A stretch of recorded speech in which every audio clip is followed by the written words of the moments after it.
So this video is for actually starting with your Sharpie and doing the stippling pointillism dots. So like I said in the last video, I did start already because I'd already recorded these and the sound didn't work, so I'm redoing them. So this is kind of the start that I have on it right now. It's kind of hard to visualize it. You'll want to step back from it.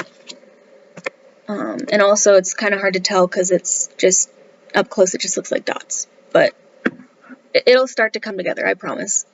So I'm just going to work on a different section. Oh wait, you'll want to see this. I'm going to work on a different section so that you can see how I recommend doing it. Just always keep in mind, you can always add dots, but you can't take them away. So I recommend starting with fewer dots than you think you need, and then going in and adding more. So I'm going to just start working along the top of his back. So as you can see, close to this fin, it's kind of light and it gets darker as it goes this way, and then it lightens up again, and then it gets dark. But you want to try and really pay attention to those value changes. So I'm right here. I'm going to... My pen's not working. Pause. Okay, it's working. So you're going to come in and start just adding some dots. I'm sorry if this is kind of blurry. I'm using my laptop because I need my phone for reference, but I start by kind of doing some dots along the edge because I want to define it to show that it's there, you know?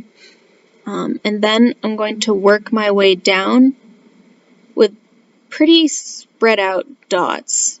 I'm paying attention to make sure there's no like really light spots because I don't want to fill them in. But it's kind of a solid value right now. It's just this very light shade. But it does get darker around the middle and towards the bottom, so I'm going to start adding in some more dots like that.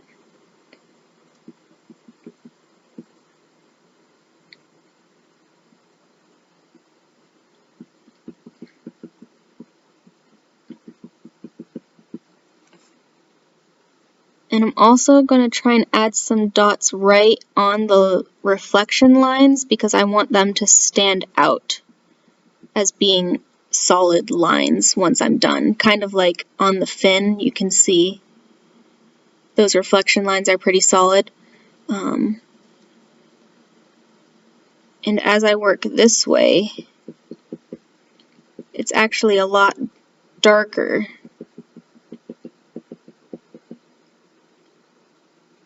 But I'm going to vary them out here so that I don't accidentally make it too dark.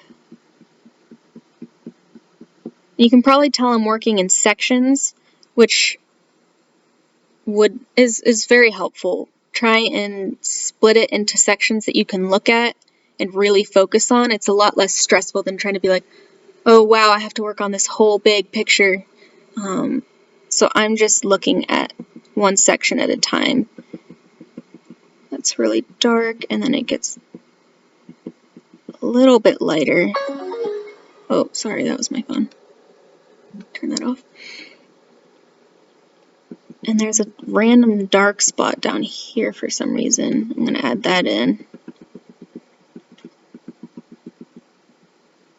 And then I'm going to go along the lines again.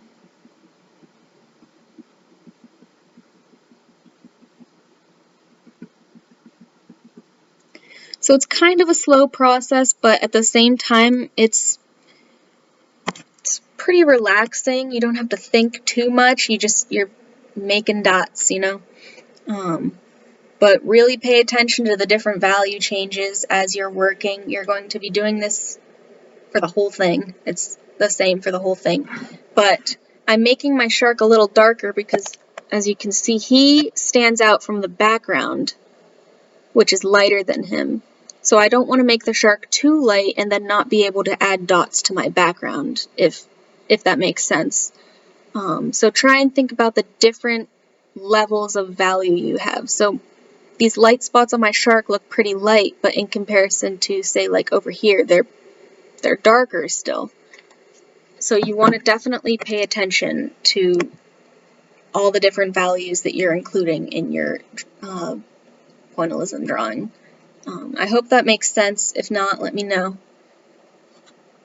Have fun with it. Make sure to pick something that you're interested in and start dotting.